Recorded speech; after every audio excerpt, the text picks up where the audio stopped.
My name is Tom and welcome to the village of Zoar. I'm a volunteer tour guide and today we want to take you around the dairy and the small area around the dairy. Basically a large population of Zoarites basically made this an area of commerce because they sold some of the products that they had here. The dairy was originally built in 1842 and redone in 1988 by the Ohio Historical Association. To begin with, the dairy was manned by babies for young gals that basically when they got out of the dormitory life at the age of 12, 13, and 14, at least 15 gals or girls were basically sent here to live up on the second floor. And they were in charge of roughly 96 Devonshire cows that were basically located about 200 yards up the road here in a barn. They had to take care of about roughly 8 or 9 cows apiece, and they were in charge of all the milking, all the grooming, all the feeding, and all the cleaning up of these cows. So every morning you can imagine what their days basically started out as. What happened was at the crack of dawn, the girls used to get up and walk down and through this door and go down there to milk their cows. They took with them 2 5-gallon pails of milk, or basically empty pails, filled up their pails with milk, and walked the milk back here. Your first thing was the actual milk production, and so what they did is they walked their pails of milk up this little pathway here and put it through the first straining process. And they poured their milk into this first strainer here, this straining device, basically separating all the straw, all the dirt, and all the other particles that the milk basically was contaminated with at that time. They filtered the milk into these little aluminum pans here, and then basically walked all their milk down these steps into what we now term as what they like to call the Springhouse. The Springhouse basically was an invention, I think, far before its time.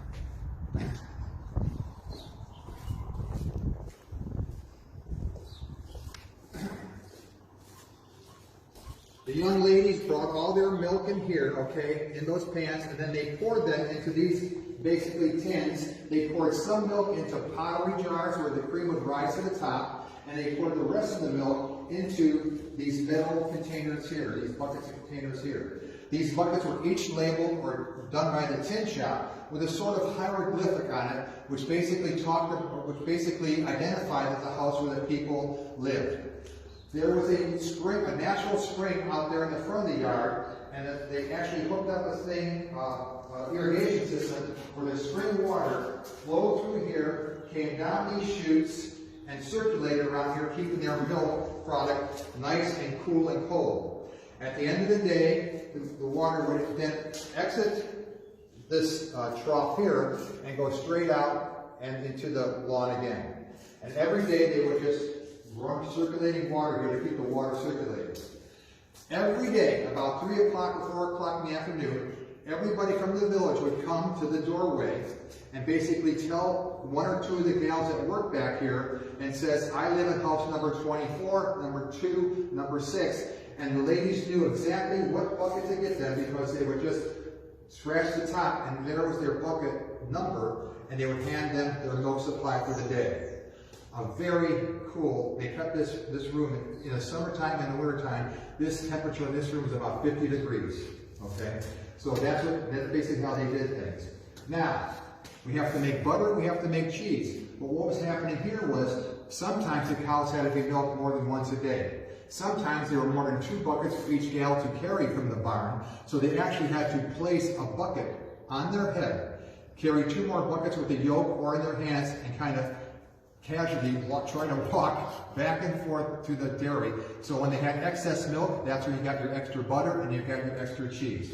But basically the water would circulate, keep it all cool, and people used to come here on a daily basis for their milk allotment by just numbering the houses, saying I'm from house number 1 or 2.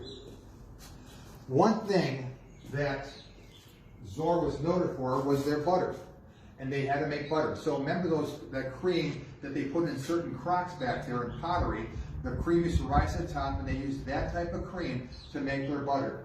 And this is one of the butter churners, basically, that the Zoarites use. They have a total of about 2 or 3 of these, and it was basically run by a horse, and I'm told today that the horse was blind, and so basically he was up behind there, and he would just circle around here, and he would churn the butter.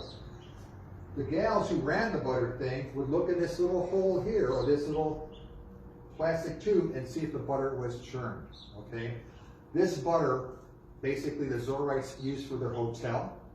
They use it to give to all the Zoarite community, but and more so, they actually. Now what I was thinking, basically, is that they named this butter in New York, and they actually named this butter, the product was called, "We Really Do Believe This Is Butter."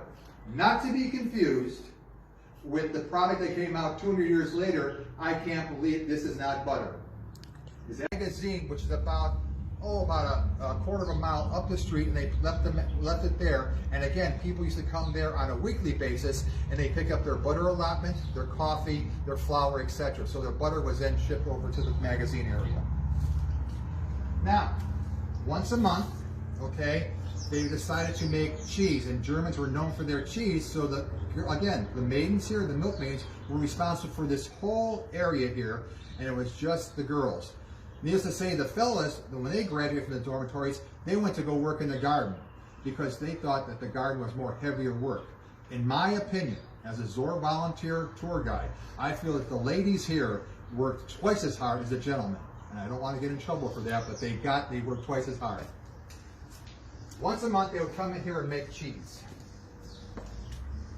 You have your cheese making room and your cheese curing room, and I'll take you into each one. But basically what the gals did was they brought all their excess milk and all the milk that they were using to make the cheese, and they put it here in this big kettle, okay? This is a big piece of cheesecloth, needless to say, and this cheesecloth was in the bottom. They put the milk in, and they put the cheesecloth over it, over the top of this cheesecloth here. They started a fire right here, and they started to heat the milk, okay? Now, this nice, I'm going to call it stove or fireplace skirt, was made by the blacksmith, because you have to remember, the maidens basically had long dresses on. And if you had a roaring fire going on here, for safety's sake, they did not want any of the girls to catch their clothing on fire, so they built this, what I call a really cool invention, and this was just a nice barrier between a fire and the humans that were taking care of it. After a few hours or whatever, girls used to stir the milk in here and I call it, for lack of a better word, the cottage cheese or the curd used to rise to the top on top of this cheesecloth here. And so after a while, they kept stirring until they got enough curd, and the curd basically weighed anywhere between 150 and 200 pounds that they were basically putting on this cheesecloth. What happened was, when it was time that the cheese was basically done, they brought over this little pulley system. They lifted this up. The cheesecloth was taken out, lifted up, and hooked up to the pulley system. The pulley system was then run over this. You had 6 or 7 cheese forms that were here. The cottage cheese was then placed in each one of these forms with more cheesecloth, and basically this was then used as a weighted way to squeeze out the whey, squeeze out the excess liquid that went right down here. And if they used this contraption here, or I must say this weight pulley, and they kept lowering the stick here, and it kept going down and down until the cheese was formed into what we basically now call a cube of cheese, or a portion of cheese. The excess whey went down here into these shafts here. This is all original, and flowed into a bucket here. And it was one maiden's job was to take this whey, or this excess whey, and take it back to the barn and feed the cows the whey. So they did everything. They basically reprocessed everything. The German society that's here and the Zoarites here did not waste anything. Okay. So then what happened was,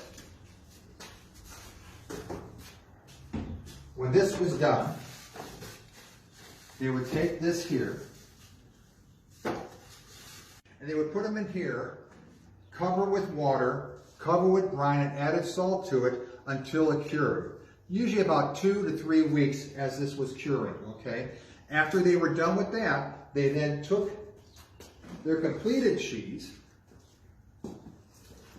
walked it over here, put it in these type of containers here, left them here, and let it cure, let the cheese cure. Once a month, or once every 6 weeks, everybody from the village again would come and stand at the door that we walked down and say, I'm at house number 4, I'm at house number 6. And the maids knew exactly how much cheese to give them to be given to the hotel across the street for all their guests. And they knew how much German cheese to ship up the Ohio Erie Canal to places such as Cleveland, New York, etc., Pennsylvania. Again, a very small area that we're talking about, this in square footage wise, but this was a good area to make money, to trade, and to use commerce for the Zoarites. They did a very good job of doing it. This dairy basically was, in June of 1988, it looked very much like that. After restoration by the Ohio Historical Association, it now looks currently where we're sitting at right here. Again, a very, very, how can I say, expedient way to do things in a small amount of area. Now, from our part here, we do miss you guys coming to Zoar. We want to get through this. We will get through this.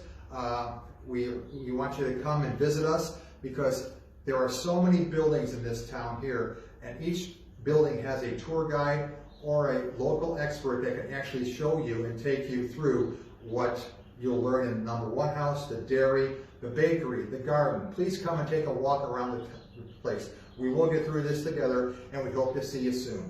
Thank you.